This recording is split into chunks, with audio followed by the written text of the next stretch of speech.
Personnalité, chacun pour soi. On a vu l'exemple de quelqu'un qu'on a donné ici, qui prend. Ça prouve à suffisance que même les hommes de Dieu ne sont pas capables, sont conscients, diront qu'ils sont en disant, par rapport à, je crois, les mêmes égards par rapport à certaines autres églises. On a cité congolaises. Merci beaucoup. Merci. On évolue, s'il vous plaît. Monsieur le modérateur, Je reviens chez vous. monsieur le modérateur, vous, sous l'observation, vous ne respectez pas les panélistes. Dans des contextes de culte et association. Et puis vous laissez. Je n'ai pas trop le choix de désigner les présidents des critiques qui tomberaient sur un juge et qui allaient à cause. Mais ce que le référent ne nous a pas envoyé, c'est sa conclusion. Donnez au monsieur ici. Madame. Pas reconnaître il y a au ami. D'autant plus que dit président Koulouvala, combien sera donc le ténèbre de l'extérieur? Les panélistes qui sont passés avant vous, ils ont expliqué les... Prenons les cas des pasteurs Moïse Mbié et les pasteurs qui avaient représenté les Papa Noah, les protestants. Le monsieur là-bas, chemise blanche.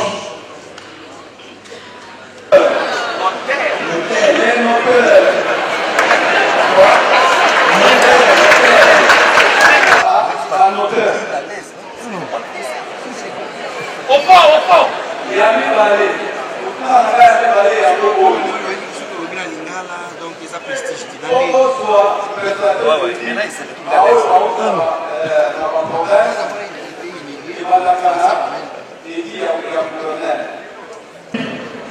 Évêque supérieur administrateur de l'Église du Congo, Nathalie président du conseil d'administration de l'Église du Congo, Nathalie recteur de la...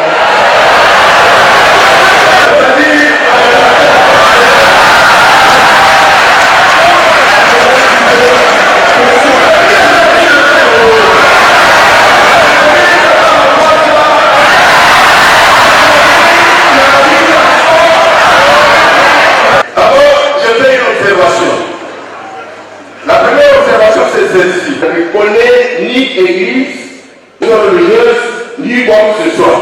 Est-ce que les directeurs de toute association et les auteurs du décret 22 par 26 Yango de l'eau que Bango va dans la commission sont aspectés. Merci. Deuxième question. Troisième question. Non. Deux. Il fallait emmener un biseau avant que les... C'est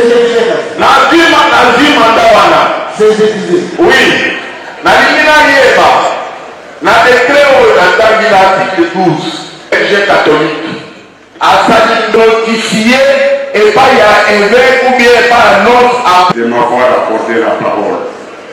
Je me nomme Joël Chimama ou Chimama Moujilampikou. Ma professeur Pukundoa et archevêque attaqué.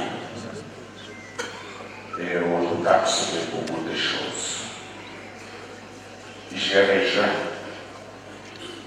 magistrate ou avocate qui a parlé de l'autre côté, qui a dit que pourquoi vous ne pouvez pas vous mettre ensemble, vous en tant qu'Église, et trouver une solution pour ce pays. Parce que la justice vient de Dieu. Là, devant, je vois l'Église catholique représentée ici par les Cholets qui ont fait leur organisation par entière. SCC, ils sont là. Et Jibayama, qui est archevêque, représente toutes les confessions religieuses réunies dans notre plateforme. Et archevêque Dodo Kamba avec une communauté. Vous, nos dirigeants, Tous les textes sont bons, mais le problème c'est au niveau de l'exécution. Je ne serai pas aussi extrémiste que lui en disant que tous les textes sont bons, mais il a raison dans le sens où presque tous les textes dont le pays dispose aujourd'hui, s'ils étaient bien appliqués, le pays ne serait pas dans cette situation, tout en reconnaissant que les textes sont perfectibles, y compris la Constitution. Je notais aussi que le grand problème de la maladie de la justice, c'est deux moyens. Ici, je pose une question. Est-ce que la RDC peut manquer de moyens? Vous savez que nous sommes un pays béni. Normalement, même les Occidentaux viendraient chercher l'argent chez nous. Vous êtes d'accord avec moi ou non? Est-ce que ça a du sens de dire que c'est un problème de moyens? Pourtant, ce n'est pas faux ce que la dame a dit. Je passe. Quelqu'un a dit, le problème, c'est le système. Et moi, je crois que le problème, c'est la gouvernance. Les évêques ont dit que les systèmes, je cite les mémoires, ils l'ont dit, je crois, en 2000, quelques années déjà, les systèmes de gouvernance qui se sont succédés dans notre pays n'ont pas réussi à mettre l'homme congolais au centre de leurs préoccupations. Le problème est fondamentalement éthique. Le problème est aussi religieux dans la mesure où nous sommes un pays majoritairement croyant. C'est pourquoi la grande responsabilité de l'Église dans ces situations, c'est moraliser les politiques congolais. Avant ça, c'est d'abord, j'ai dit un problème religieux, c'est-à-dire la conversion, je l'ai dit le premier jour. La conversion individuelle, mais aussi la conversion de mentalité. Je crois que la grande responsabilité de l'homme de Dieu, c'est à ce niveau-là.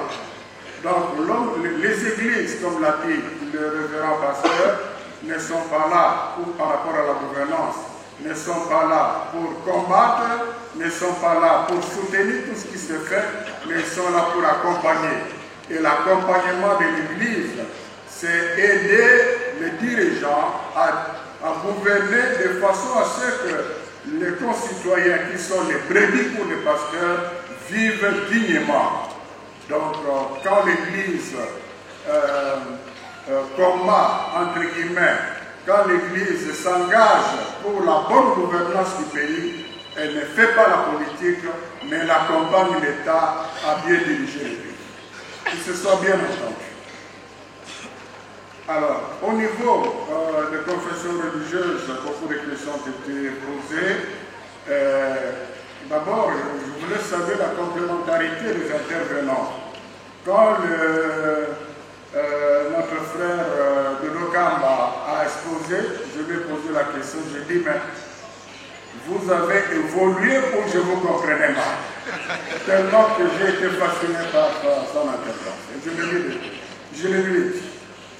Mais j'arrive à la conclusion que nous, les hommes de Dieu, si nous sommes libres, si nous sommes nous-mêmes, si nous sommes fidèles à notre mission prophétique, si vous allez dans la Bible, vous trouverez que les relations entre les rois et les prophètes étaient tendues. Et c'est normal, ce n'est pas l'opposition.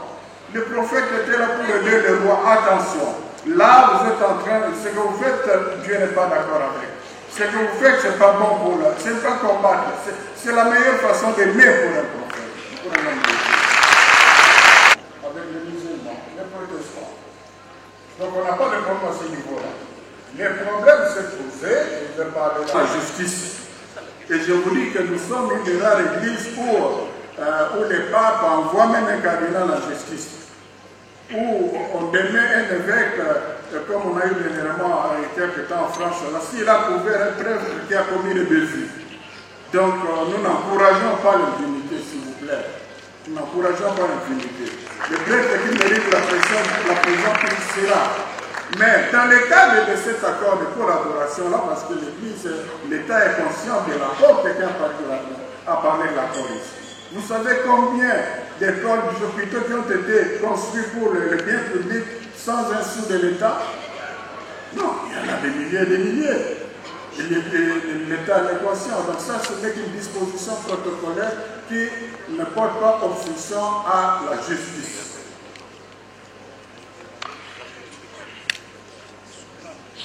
Alors, je crois que, bon, par rapport à l'habillement, donc, ne prenez pas ça pour une note polémique. Nous sommes en train de parler des défis et des perspectives. Dans le cadre des défis, il y a cette confusion aussi.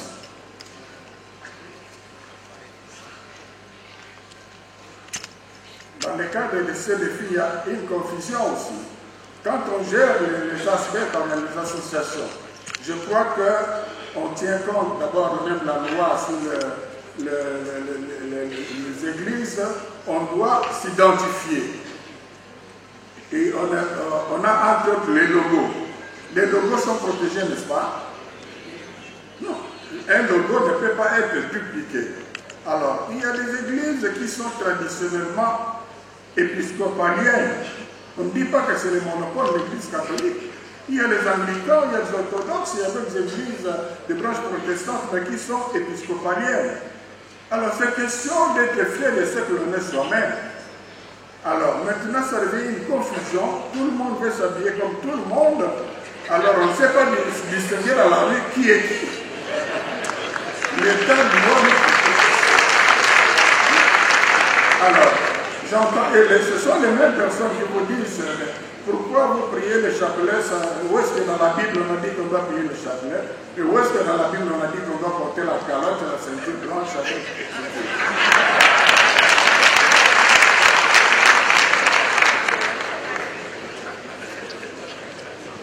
Voilà une question écrite. Toutes les réformes préconisées dans les cadres syndicaux généraux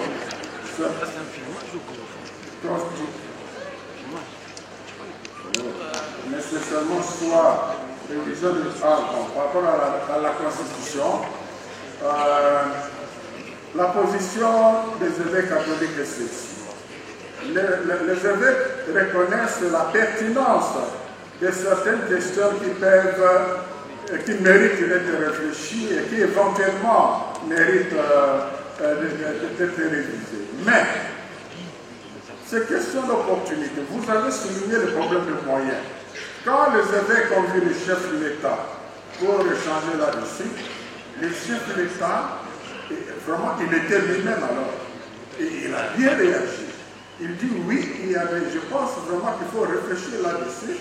Mais ce n'est pas une question pressante. Et ce que j'ai le plus aimé, il a dit, ce serait irresponsable d'aller même dans le sens du changement du référendum, parce que dans les conditions sociales actuelles, où on a besoin de beaucoup de moyens pour améliorer le social congolais, qui dit référendum, je cite ce mot, qui dit référendum dit élection.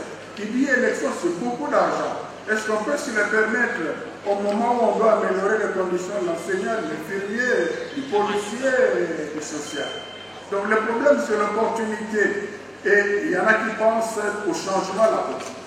La Constitution que nous avons aujourd'hui, c'est un pacte républicain qui a résolu un grand problème de sécurité aussi dans notre pays. Donc il faut tenir compte. Les évêques ont conseillé au chef de l'État, ils n'ont pas donné l'ordre.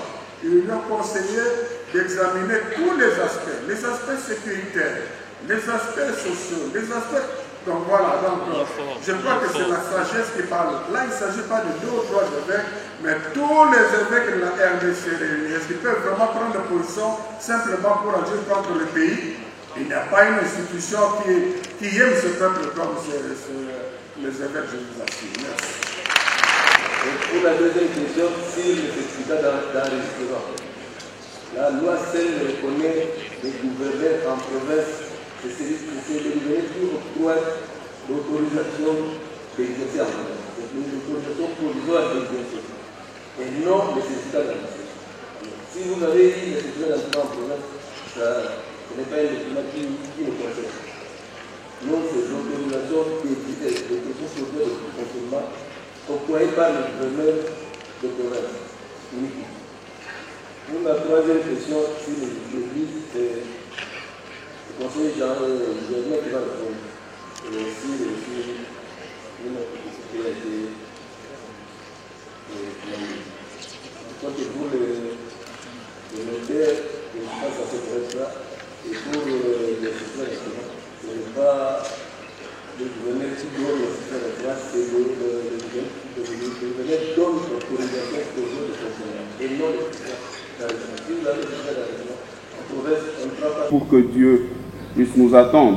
Donc je disais, dans ma présentation, j'ai dit ici que la commission multisectorielle Culte et Association avait débattu sur cette question et nous avons résolu une distanciation des églises. Donc d'ailleurs, je disais tantôt que la commission avait proposé 200 mètres, mais le Mineta avait suggéré et avait dit qu'il faut qu'il y ait au moins 500 mètres parce qu'il a trouvé que c'était complément. Alors, concernant ici la question sur l'absence du communauté islamique parmi les panélistes, bien sûr, notre frère est là, mais je vais communion particulière. Donc, mais plutôt pas, la loi parle des aspects confessionnels, la loi voit une confession. Et il y a plusieurs associations qui confessent leur foi indépendamment ou distinctement des autres. Et il y a, par exemple, chez les musulmans, nous parlons de mosquées, nous ne parlons pas d'église. Donc, mais nous voyons une confession. C'est pour cela la loi parle des aspects confessionnels. Alors, il y a une question qui a été posée encore. Quid du retard constaté pour avoir la personnalité juridique par Monseigneur de Mbujimaï? Alors, ça, c'était un problème. Si vous avez suivi mon intervention, je me suis dit, où j'ai dit que la justice était malade et ce secteur-là était malade. Et ça, c'était un problème. J'ai même dit que les gens ne savaient pas combien ils devaient payer. Et par moment, les autres pouvaient dépenser 3 000, 4 000, 5 000. Mais aujourd'hui, le prix ou la tarification est affichée non seulement à la deuxième direction, mais aussi dans notre site internet. Et le Mineta avait instruit à la deuxième direction un délai de 7 jours de traitement. Et je pense que nous sommes en train d'y travailler.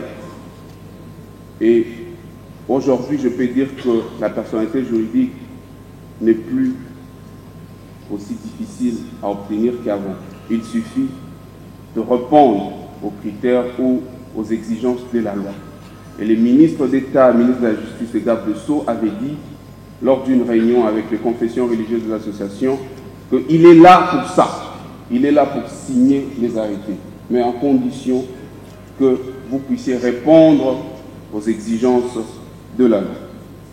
Par rapport à la perte des pièces, je voulais rassurer au Monseigneur que aujourd'hui le ministère de la Justice est numérisé. Donc il n'y aura plus de perte de pièces parce que cette question est résolue. Parce qu'aujourd'hui nous avons e-courrier et tout ce que vous déposez comme courrier ou comme correspondance au ministère de la Justice est numérisé. Nous ne touchons plus les papiers au sein du ministère de la Justice, garde de Sceaux. Merci beaucoup. Question que je vais aborder, on nous a demandé, il y avait une série de 8 confessions religieuses, ainsi de suite.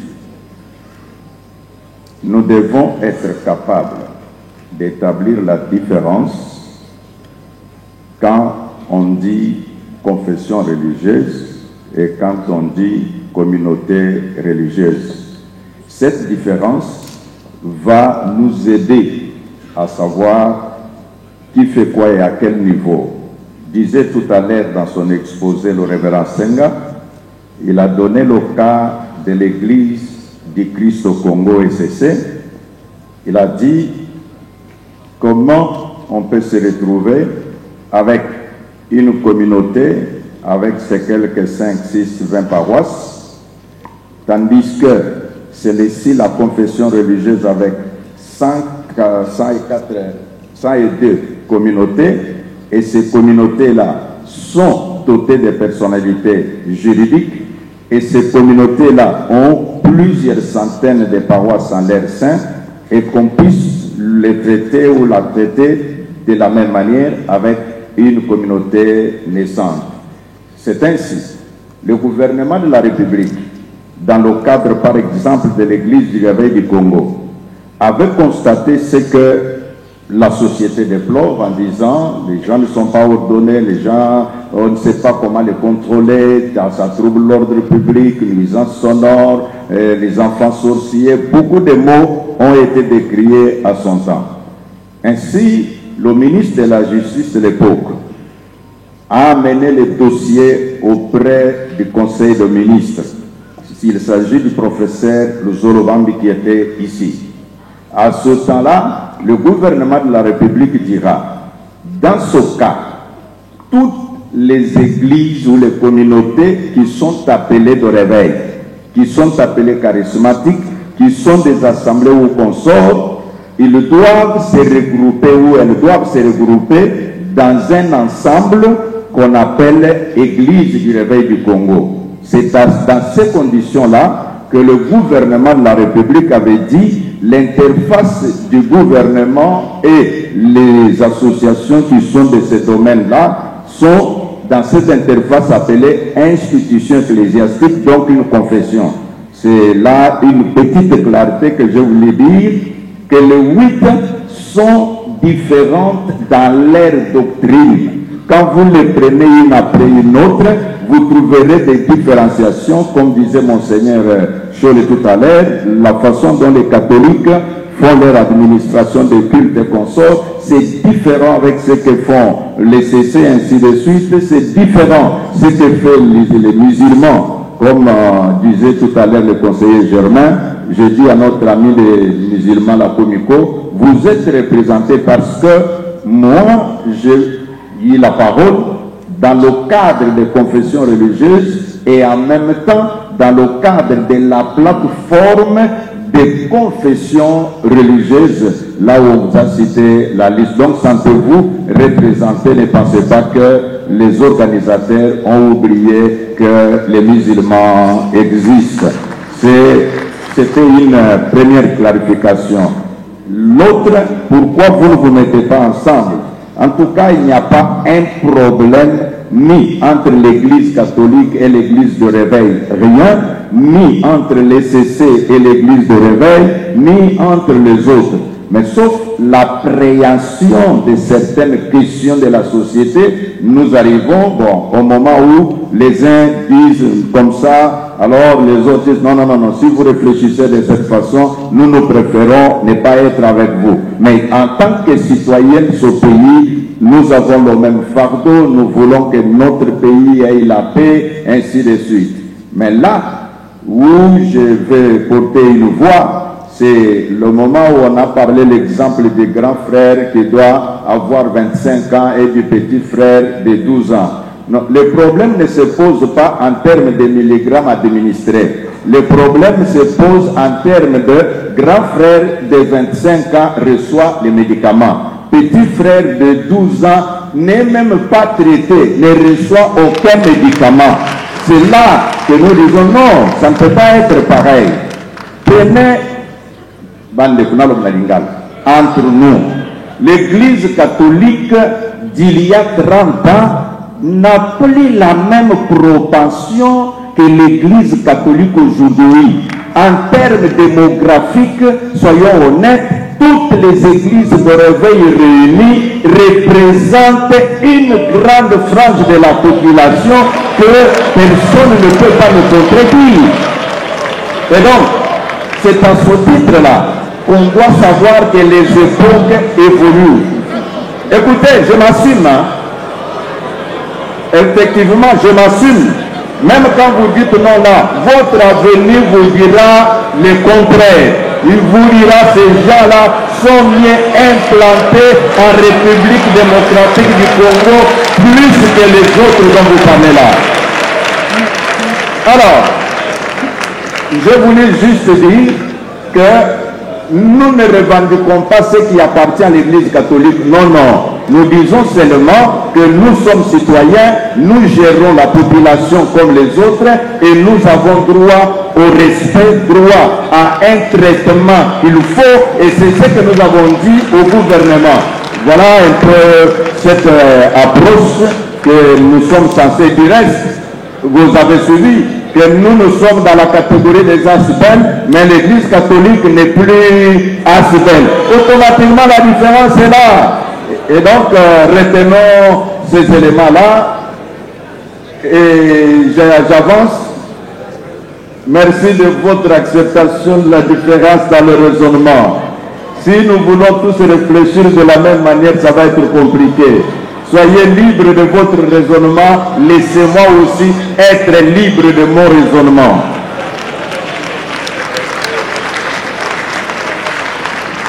Les hommes de Dieu ne sont pas la base. Les hommes de Dieu, comme citoyens, peuvent avoir leur part dans l'affaire de la maladie. Ça, du moins, nous acceptons, mais quant à dire que vous êtes à la base, en tout cas, enlevons cette façon de voir les choses. Ni que je répète ce que j'ai dit au premier jour. Ceux qui nous embêtaient dans beaucoup, ceux qui basali nous embêtaient dans beaucoup, bandeko, makambo pele ya mabeko kozala. Mais à cause ya basali na nzambe, à cause ya musala, bazali kozala, nzamba bazali kopambula mboka, nzamba bazali kotia kimia na mboka, nzamba bazali kobongisa mabala, nzamba bazali kobongisa bana balengaki babeta, nzamba bazali kobongisa. Donc, merci beaucoup. Est-ce que je peux dire que Dieu vous bénisse pour ça? Amen. Merci beaucoup. Merci beaucoup. Je voudrais ici compléter, ne serait-ce que sur quelques réponses qui ont été données par mes prédécesseurs. Ici, j'ai été dans une très grande joie de retrouver Monseigneur Solé qui, dans sa prise de parole pour la deuxième fois, a dit qu'il voulait se rendre compte si j'avais évolué ou c'est lui qui me comprenait mal. Et je lui dis à côté, je n'ai pas évolué en fait. Je reste le même, mais peut-être que j'étais mal compris dans ma démarche. Ce qu'on fait ici, le respect que nous avons pour toutes les autres confessions, je souhaiterais répondre de manière à ne m'attaquer à personne. Mais il y a eu des questions qui sont de nature à nous pousser vers cette façon de faire. Par exemple, il y a une personne qui a posé la question autour du fait que nous ne sommes pas ensemble. Pourquoi? Je répète ce qui a été dit. Pourquoi vous ne vous mettez pas ensemble pour essayer de trouver au milieu de vous des solutions qui vous rendraient en mesure de pouvoir aider l'État face à cette pandémie, face à cette tragédie de la maladie de la justice, dirais-je. Nous sommes toujours ensemble. Il y a des cadres appropriés où nous nous retrouvons, où nous parlons des sujets importants. Mais il est vrai que dans notre exercice des cultes et des ministères, il y a certaines lignes que nous devons respecter. Cela ne dit pas que nous sommes divisés. Nous sommes ensemble. Et nous nous parlons, nous échangeons là-dessus. Il y a une question par rapport à la nuisance sonore. Je tiens à dire ici que nous travaillons au jour le jour, il faut l'admettre. Il y a certaines choses qui nous tombent dessus. C'est une responsabilité que nous devons assumer. Deux fois, notre pratique et notre manière de faire pose problème. Mais nous garantissons, avec l'appui de tous et surtout l'accompagnement du ministère de tutelle, avec quelques rappels à la pratique de bonnes œuvres et de bons actes, nous allons prendre soin pour ne plus jamais nuire à la quiétude de tous les paysans. Ça, nous vous rassurons. Il a été également posé une question. Il y a une question qui avait été posée autour de la prise de parole de l'État islamique.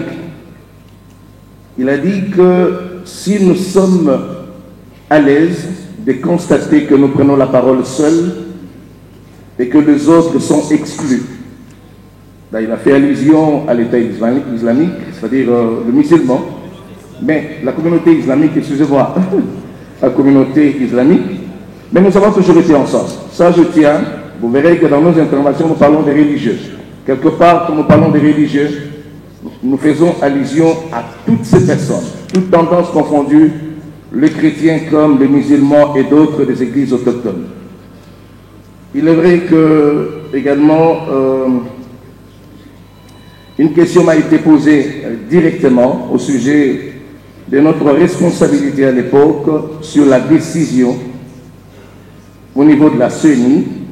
Je sais que en ce qui concerne la désignation du président de la CENI ou un membre de la plénière de la CENI, c'est vrai que pour la première fois, il y a eu dans la loi organique sur la CENI le droit donné aux confessions religieuses ayant au sein d'elles l'expertise en matière électorale de désigner le président de la CENI et aussi un membre à la plénière. Nous avons rempli notre tâche en tant que citoyens et c'était un devoir civique. Et la question a été posée par rapport aux conséquences. Si jamais il arrivait que les erreurs constatées et quelques fautes commises, qu'est-ce que nous allons faire?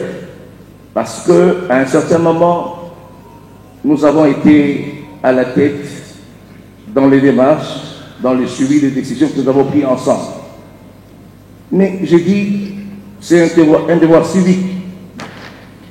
Nous avons rempli notre mission en tant qu'homme d'église. La mission nous a signée par l'Assemblée nationale et l'État. Et nous sommes conséquents et cohérents, tout en sachant que nous avons opéré le choix de la manière la plus judicieuse. Et là, je dirais, et si jamais les choses évoluent bien et qu'il y a des côtés positifs, pensez-vous également à dire merci à ceux qui ont fait ce travail? S'il faudrait le regarder en face. Il faudrait aussi par moments positiver les choses, voir les efforts que les autres fournissent. Et là, j'ai dit, au niveau des religieux que nous sommes, pour ne pas parler seulement des chrétiens ou des pasteurs, nous faisons notre travail, nous remplissons notre rôle de citoyen, nous apportons tant soit peu ce que nous sommes en mesure de faire. Ici, il tient à dire, enfin, il tient de dire ici, je disais, que nous travaillons d'arrache-pied, nous nous arrangeons pour que toutes les remarques qui nous ont été faites, et on le dit tous les jours, j'ai eu l'occasion d'avouer quelque chose, parce qu'il y a une question qui a été posée par rapport aux responsabilités. On a posé la question pour savoir si réellement nous, en tant que religieux, hommes de Dieu, nous sommes conscients de notre rôle à jouer dans cette nation pour régler les problématiques qui s'y trouvent, entre autres cette maladie de la justice. Nous nous engageons dans cette voie. Nous fournissons des efforts. Nous travaillons et nous disons également il y a lieu de nous accompagner, de nous faciliter également la tâche dans notre devoir d'hommes de Dieu. Merci. Il n'y a pas que des critiques à faire à notre sujet, il y a aussi des encouragements et des actes posés de la bonne façon pour l'avancement du pays et notre importance au niveau de la société civile et dans la société en endurant des situations parfois difficiles. Il y a lieu aussi de nous féliciter et de nous encourager. Que Dieu vous bénisse. Merci beaucoup. À mon introduction, le grand problème, c'est que nous n'avons pas encore pensé les Congos. Vous vous rendrez compte que, de par notre histoire, depuis 1885, ce sont les autres qui ont pensé à notre place. Et souvent, c'est suite aux événements, aux circonstances et de manière conjoncturelle que nous nous réunissons. Parce qu'en fait, chaque loi est le miroir du mythe fondateur d'une nation. Tous les penseurs, tous les contractualistes insistent sur le fait que la loi révèle la vision du monde, la vision de l'autre et la vision de l'unité. En ce qui concerne notre question au sujet du système, quelqu'un a dit, nous avons soulevé la question mais sans donner la conclusion, mais justement parce que quand nous disons le système est malade, de manière un peu schématisée, nous avons trois niveaux. Nous avons le système politique, nous avons le système juridique et nous avons le système judiciaire. On ne peut pas parler de la justice, comme je l'ai dit, qui est en fait une idée transcendantale du bien, du vrai et du beau, si nous ne trouvons pas de cohérence entre le système de pensée d'une nation. Est-ce que la RDC a-t-elle aujourd'hui un système de pensée? Quelle est notre vision en tant que société sur les devenirs communs, sur l'autre, la place de l'autre, donc le vivre ensemble, et quelle est notre vision sur le rôle prophétique que nous avons au niveau du chiquier international. Donc il faut commencer par là. Nous devons nous asseoir. On peut pas faire des réformes. On peut s'attaquer aux magistrats. On peut critiquer les gouvernements. Mais si nous n'avons pas un système de pensée qui construit le mythe fondateur de notre nation, sur base duquel les anciens, le présent et l'avenir pourraient s'y référer, donc nous n'avons pas d'histoire. Donc, nous ne sommes pas suffisamment entrés dans l'histoire. Quant à ce qui concerne le système juridique, la question se pose dans la procédure de la production législative. Nous parlons de la justice, nous parlons du magistrat, qui est en fait l'avocat de la société, nous parlons du juge, qui doit dire le droit en toute sérénité, mais quel est l'outil qu'utilise le magistrat ou le juge ou l'avocat? Mais c'est la loi. Est-ce que nous nous interrogeons sur la qualité de notre circuit de production législative? Qui est-ce que l'on appelle législateur?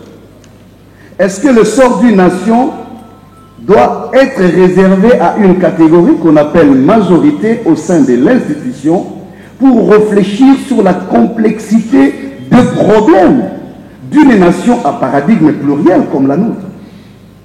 Donc il faut, c'est là que j'ai rejoint l'évêque Jiba lorsqu'il insistait sur la précision des concepts. Le problème, c'est que dans notre pays, il y a trop de mimétisme.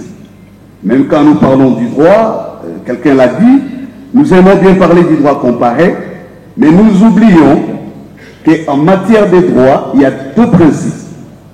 La contrainte collective et la liberté individuelle. Nous devons avoir des choses qui nous contraignent tous en tant que peuple, sans exception. Des races, des tribus, d'âge, des positions. Une nation qui n'a pas de contraintes universelles et qui ne postule pas la liberté individuelle n'a pas d'équilibre. Donc il nous faut retrouver des équilibres dans la production législative. Qu'est-ce qui s'est fait? Lorsqu'on parle des réformes, je ne voudrais pas citer des auteurs ici, mais un des auteurs, pour me le permettre, John Ross, dit Lorsqu'on est dans un processus ou dans une procédure de réforme, il ne faut pas que la réforme soit des préalables qui projettent les hommes et les femmes dans des postures futuristes. Il veut dire simplement, les réformes doivent être impartiales. La force de la loi, c'est son caractère rationnel et impartial. Et donc, si notre système de production législative ne règle que le problème des individus dans un temps donné, sans penser 50 ans après nous, un siècle après nous, c'est qu'en fait, les réformes ont deux dimensions. Elles résolvent le problème de l'évolution sociétale, mais elles révèlent aussi la fragilité des systèmes. Donc, on ne peut pas toujours prendre les réformes dans le sens où elles apportent des réponses. Merci. Et j'ai fini par le système judiciaire. Le système judiciaire dépend également de la manière dont est organisé notre appareil. C'est là que nous concluons, nous comme SCC, pour dire on ne doit pas faire, je pense que son Excellence, Monsieur le Ministre, qui a eu cette vision noble, je l'ai dit à mon introduction, de réunir toutes les couches, ceci révèle, lorsque nous parlons de l'état des droits, l'état des droits n'est autre chose que la supériorité des normes. Et donc le système judiciaire doit aussi obéir à une forme d'organisation et de fonctionnement qui s'adapte à la fois aux réalités, mais qui aussi se conforme aux pratiques et aux standards universels. Merci, Révérend. Écoutez, elle me demande si je suis prêt à vivre l'assainissement des églises. Je pense qu'il y a un monsieur, un docteur, qui a parlé ici, qui disait « Est-ce que l'église de Reveil apporte quelque chose à la nation ?» J'étais ici pour le droit d'auteur, mais je me retrouve en train de parler d'église. Je suis pasteur, ça ne dérange pas. Je vais dire ceci. Malheureusement, aujourd'hui, nous sommes obligés de parler des écoles que nous bâtissons. J'ai dit bien malheureusement. Je suis pasteur et représentant légal de la communauté Cité Bethel avec plus de 1400 églises dans le monde. Nous avons des écoles. Ma communauté a construit des écoles dans des villages, dans des villes. Ces écoles existent, que plusieurs ne connaissent pas. Mais notre contribution à nous, avant même les écoles, c'est d'abord la qualité de nos prédications. Il y en a qui ne le voient pas. Nous apportons des prédications qui aident les populations.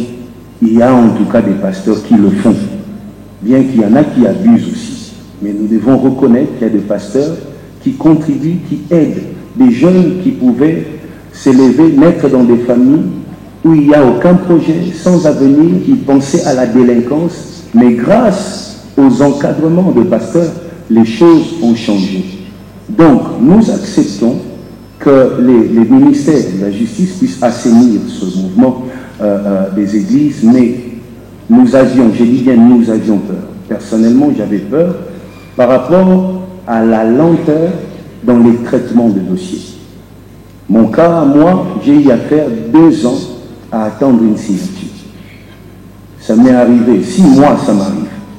Les autres alors, qui sont dans des quartiers reculés, qu'est-ce qu'ils vivent?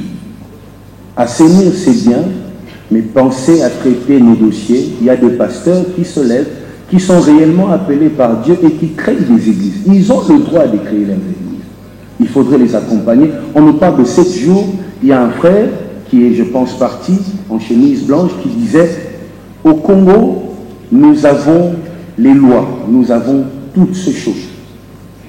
Mais il faudrait appliquer ça. » Aujourd'hui, nous apprenons que ça fera que 7 jours et nous serons là pour veiller sur les 7 jours. Nous serons heureux si les choses évoluent, mais notez que les églises de Reveil contribuent, comme vous ne pouvez pas imaginer, au développement de ces pays, avec des écoles, avec des enseignements, avec des conseils. Et chaque fois que nous avons l'opportunité de rencontrer des hommes élevés, nous leur parlons. Merci beaucoup.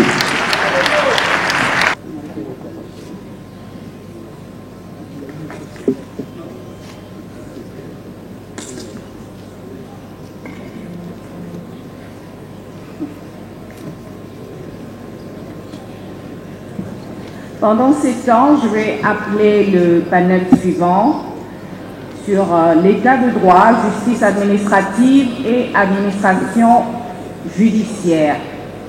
La première thématique portera sur la problématique des sceaux officiels.